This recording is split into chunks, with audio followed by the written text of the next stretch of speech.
আসসালামু আলাইকুম। বয়স যতই হোক না কেন, সুস্থ ও তরতাজা থাকতে চাইলে কিছু খাবার প্রতিদিনের ডায়েটে রাখতেই হবে।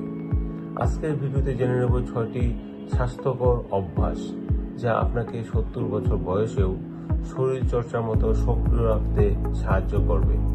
প্রথমত, প্রতিদিন 5টি বাদাম খান। ক্যান্সারের ঝুঁকি কমায় এবং শরীরে ভালো ফ্যাটের যোগান দেয়। দ্বিতীয়ত, প্রতিদিন একটি লেবু খান। শরীর ডিটক্স ও ঝরঝরে হয়, ওজন নিয়ন্ত্রণে থাকে। তৃতীয়ত, প্রতিদিন 4টি খেজুর খান। শরীরে শক্তি বাড়ে, দুর্বলতা দূর করে। চতুর্থত, প্রতিদিন আধা ইঞ্চি আদা হলুদ খান।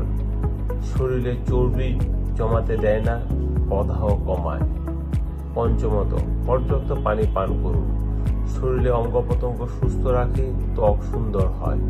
ষষ্ঠত, প্রতিদিন 1 গ্লাস দুধ পান করুন। হাড় মজবুত হয় এবং শরীর দুর্বল হয় না। তাই বন্ধুরা, এখন থেকে প্রতিদিন খাবারে এই 6টি জিনিস রাখুন আর সবসময় ফিট ও এনার্জেটিক থাকুন। ভালো থাকুন, সুস্থ থাকুন। আল্লাহ হাফেজ।